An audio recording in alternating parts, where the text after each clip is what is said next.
Lezione 1. Consapevolezza.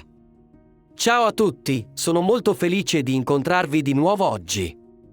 Impareremo passo dopo passo come impegnarci nell'autoeducazione. Il tema della lezione di oggi è l'uso saggio delle emozioni, un argomento molto importante nella vita. Poiché gli esseri umani sono esseri emotivi, tutti hanno emozioni, ed è una caratteristica innata. Avete mai visto un bambino senza emozioni? Quando un bambino vuole giocare con un giocattolo e all'improvviso gli viene tolto, avete mai visto un bambino seduto lì, pieno di pace interiore, dire: tutto è destino, lasciati trasportare?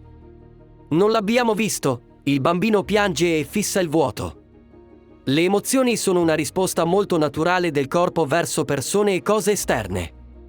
Le emozioni in sé non sono né buone né cattive, la cosa più importante è capire come farne buon uso.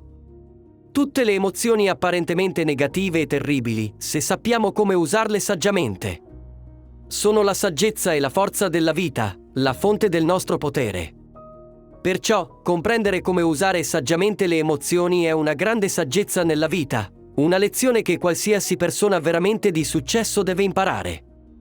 In passato, ho visto alcuni dottorati e doppi dottorati molto impressionanti, con risultati straordinari, alte posizioni e abbondante ricchezza. Tuttavia, molti di loro non sono felici, una delle ragioni è che non sanno come usare saggiamente le emozioni. Molte persone incontrano difficoltà nella vita, affrontando numerosi problemi di relazione, problemi matrimoniali, problemi con i figli e persino malattie emotive e mentali. Questo perché sono sopraffatti dalle emozioni, dominate per molto tempo. Anche se sono intelligenti, le emozioni appartengono a un ambito più profondo. Pertanto, anche se sei molto intelligente e saggio, se la tua intelligenza emotiva è problematica, sorgeranno molti problemi nella vita.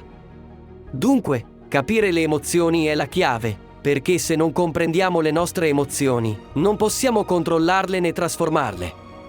Il più grande tabù di fronte alle emozioni è ciò che noi uomini spesso facciamo, specialmente noi uomini tradizionalmente virili, ossia reprimere le emozioni e fingere che tutto sia a posto. Non ho nessun problema, sono arrabbiato ora. Frasi simili. Una volta represse per molto tempo, naturalmente, diventano insopportabili e esploderanno. Chiamiamo questo effetto il pallone da spiaggia. Pensateci, se premete un pallone da spiaggia sulla sabbia, è difficile. Avete bisogno di esercitare forza. Certo, dovete usare la forza per premere il pallone verso il basso. Se doveste premere per un'ora, cosa accadrebbe alla vostra mano? Sarebbe molto stanca, tutto il corpo si contrarrebbe. E quando lasciate andare, cosa succede al pallone? Salta in alto con un bang.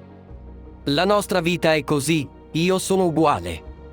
Sono sempre stato una persona con emozioni intense, sono un tipico uomo virile di Kaozu, molto impulsivo, eccitabile, egocentrico e presuntuoso. Quando ero giovane, litigavo e mi allontanavo dagli altri, pieno di rabbia. Allo stesso tempo, questa è anche una buona notizia. Pensateci, anche con il mio passato, ora posso diventare un mentore spirituale. E le mie emozioni si sono molto calmate. Ho ancora emozioni, ma ho imparato metodi efficaci per convivere con esse, facendole diventare le mie buone amiche e la fonte della mia forza e sostegno. Pertanto, la cosa più importante è allenare la mente e coltivare il cuore. Le emozioni devono essere allenate.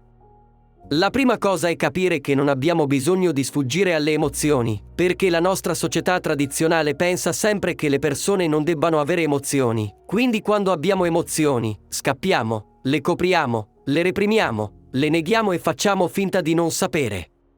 Questo è il più pericoloso e causa il massimo danno. Poiché reprimiamo alcune emozioni che pensiamo siano negative, anche le emozioni positive saranno represse e negate. Se non affrontiamo le nostre paure e non le riconosciamo, non avremo coraggio. Se nego la mia tristezza e continuo a seppellirla, sarà molto difficile per me avere empatia e connettermi con la tristezza degli altri. Perché per connettermi con la tristezza di un'altra persona, devo abbracciare la mia tristezza interiore. Quindi, coloro che reprimono le loro emozioni, o se non capiscono il dolore e diventano insensibili a esso, non capiranno la gratitudine. Pertanto, le emozioni negative sono in realtà molto preziose, ci ricordano alcune cose molto importanti, ci ricordano che dobbiamo migliorare e progredire, e ci ricordano i nostri punti ciechi. Tutti i punti ciechi sono punti di dolore nella nostra vita. Le emozioni sono il miglior punto di partenza per la crescita della vita. Chiunque voglia impegnarsi nella pratica spirituale, chiunque voglia rendere il proprio corpo, mente e spirito più sani e potenti, chiunque voglia diventare un leader, un maestro o un mentore nella vita, o chiunque voglia essere un leader di squadra o gestire un buon business, credo che la prima cosa che debba imparare sia gestire bene le proprie emozioni. Nelle prossime lezioni condividerò molti metodi diversi e approcci efficaci per insegnare a tutti come gestire le nostre emozioni, tutti metodi molto pratici. Personalmente ritengo che, come accennato in precedenza, il più grande tabù nella gestione delle emozioni sia fuggire, coprire, reprimere e negare, cioè ignorarle. Pertanto, la via d'uscita è la consapevolezza, è prestare attenzione consapevolmente alle mie emozioni.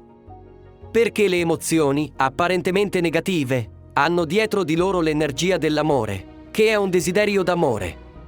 Questo desiderio d'amore è bloccato e chiuso, ed è per questo che sperimentiamo molte emozioni. Pertanto, dietro tutte le emozioni negative, possiamo trovare un'intenzione positiva. Questa consapevolezza è molto importante. La prossima volta che avrò molte emozioni, ricorderò a me stesso che non ho bisogno di reprimerle, né di sfogarle, ma piuttosto di calmarmi, connettendomi con la possibile tristezza, rabbia, impotenza, paura e senso di colpa di questo momento, che sono tutte grida d'amore, indicando che ho alcuni bisogni dentro di me che devono essere visti, rispettati, ascoltati, compresi, affermati e curati. Le emozioni riguardano sempre dei bisogni e delle aspettative insoddisfatte, alcune richieste e speranze interiori. Pertanto, le emozioni sono un buon modo per aprire i nostri meridiani e recuperare la nostra saggezza interiore. Se sei molto arrabbiato, presta attenzione ai bisogni e ai desideri che ho represso dietro quella rabbia. Forse desidero giustizia ed equità, e quando non la ottengo, mi arrabbio molto. Se non so come gestire questo desiderio, oppure se mi sento molto in colpa, perché provo questo senso di colpa? Perché desidero essere accettato, continuo ad attaccare me stesso. Quindi il senso di colpa riflette le mie elevate esigenze verso me stesso, senza permettermi di perdonarmi. Il senso di colpa mi ricorda che ho bisogno di connettermi con il potere dell'accettazione. Oppure, quando mi sento molto ansioso, preoccupandomi di come stia mio figlio, mio marito, mia madre, mio padre, eccetera, potrei avere molti attaccamenti, insistendo che ho ragione, è corretto. Pertanto, tutte le emozioni ci aiutano a esaminarci. La cosa più importante è che le emozioni siano un edificio a più strati, strato su strato, e lo strato inferiore è ciò che chiamiamo emozioni centrali. Le emozioni centrali sono le emozioni più fondamentali. Vi faccio un esempio semplice per aiutare tutti a comprendere la natura stratificata delle emozioni. La saggezza della vita consiste, quindi, nel scoprire se stessi, la natura stratificata delle proprie emozioni. Ognuno ha un edificio stratificato di emozioni. Riconoscendo le emozioni centrali, si comprenderà come tutte le decisioni importanti nella nostra vita, tutti i modelli di comportamento, i modelli di comunicazione, i modelli di pensiero e i modelli emotivi derivino da alcune emozioni centrali che possediamo. Ad esempio, usando un esempio molto tradizionale e semplice, una donna vede il suo fidanzato chiacchierare felicemente con un'altra donna a casa, ridendo e sembrando molto vicini. Come si sentirebbe questa donna? Ovviamente potrebbe sentirsi molto arrabbiata. La rabbia è solo un'emozione superficiale in qualsiasi situazione, non un'emozione centrale. Sotto la rabbia possono esserci molti strati e ogni persona è diversa. Sotto la rabbia ci possono essere sentimenti di risentimento, la sensazione di aver dato molto e di essere trattata male. Dietro il risentimento può esserci una mancanza di sicurezza, sentendosi molto insicura. Dentro potrebbe esserci gelosia, sentendo che lui non la vuole più e preferisce una donna con condizioni migliori.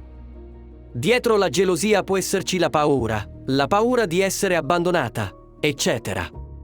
Quindi, dall'emozione superficiale della rabbia, si può scendere al risentimento, alla gelosia, all'inferiorità, alla sensazione di inadeguatezza o persino al senso di colpa, sentendo di non essere abbastanza per mantenere il proprio fidanzato. Può esserci paura, e ci possono essere molti strati.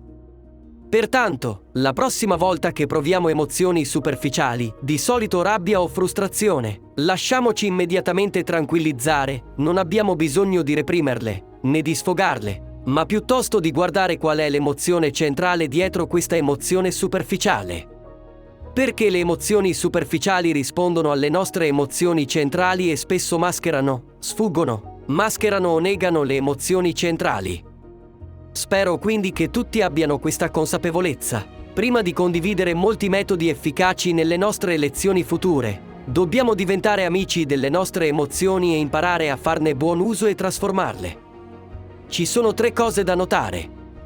Primo, chiediti quali emozioni provo più spesso. Quali modelli emotivi continuo a ripetere? Alcune persone si sentono spesso impotenti, altre si arrabbiano spesso, altre ancora provano spesso paura, preoccupazione, senso di colpa, vergogna, ansia, autocolpevolezza o inferiorità, ognuno è diverso. Osserva quali emozioni appaiono più frequentemente in me. Attraverso questa emozione posso vedere quali sono i miei bisogni e desideri interiori. Questa è la prima cosa da osservare quando vogliamo trasformare le nostre emozioni. In secondo luogo, dobbiamo riconoscere i nostri grattacieli emotivi, va bene? Lo strato più superficiale potrebbe essere la rabbia, il senso di colpa o l'impotenza, ma ci sono molti strati sotto, va bene? Le emozioni centrali più comuni sono paura, senso di colpa, tristezza e impotenza. Queste sono le emozioni centrali più comuni. E come accennato in precedenza, la rabbia è sempre un'emozione superficiale in ogni situazione. È un'emozione esternalizzata che si manifesta dalle emozioni centrali. Naturalmente, la rabbia è molto importante, ma non è un'emozione centrale. Terzo, vale la pena chiederci se mi prendo la responsabilità di me stesso, se sono pienamente responsabile dei miei bisogni e desideri. Come posso gestire me stesso? Come posso affrontare le mie emozioni? Incoraggio tutti a porsi più spesso queste 3 domande. Primo, quali sono le emozioni che continuo a ripetere? Quali emozioni provo più spesso? Secondo, i grattacieli emotivi, strato per strato. Terzo, se mi assumo la responsabilità delle mie emozioni, come posso affrontarmi, va bene? Infine, quando impariamo a gestire le nostre emozioni, impareremo anche ad affrontare le emozioni degli altri quando interagiamo con chiunque. Vedo l'altra persona, per esempio, mia madre o mia moglie, quando mi rimprovera e mi dice che sono stupido. Molte persone si rimproverano da sole per essere stupide, va bene? Devo riconoscere che dietro di lei c'è anche il suo grattacielo emotivo, e quando sfoga le sue emozioni su di me, ha anche lei il desiderio di amore. Quindi, spesso diciamo di gestire prima le emozioni e poi occuparsi dei problemi, perché se trattiamo solo gli eventi, non possiamo vedere i loro veri bisogni interiori. Se tuo figlio all'improvviso butta oggetti in giro, non vuole fare qualcosa o non gli piace farla, cosa si nasconde dietro la sua esplosione? Potrebbero sentirsi non amati, sentire che il padre ha trascurato i loro bisogni o che la sorella è favorita più di loro. Guarda e ascolta i loro grattacieli emotivi e comprendi quali sono i loro desideri emotivi. Pertanto, fare buon uso delle emozioni è una lezione che uno deve imparare nella vita, perché non solo porta pace interiore, ma è anche un argomento essenziale per relazioni di successo con chiunque. Va bene? Oggi il tempo è quasi scaduto, ho condiviso la prima lezione su come fare buon uso delle emozioni. Nella prossima lezione inizierò a condividere un metodo efficace per ciascuna lezione, permettendoci di imparare a coltivare e trasformare le nostre emozioni da soli. Grazie e apprezzo sinceramente tutti.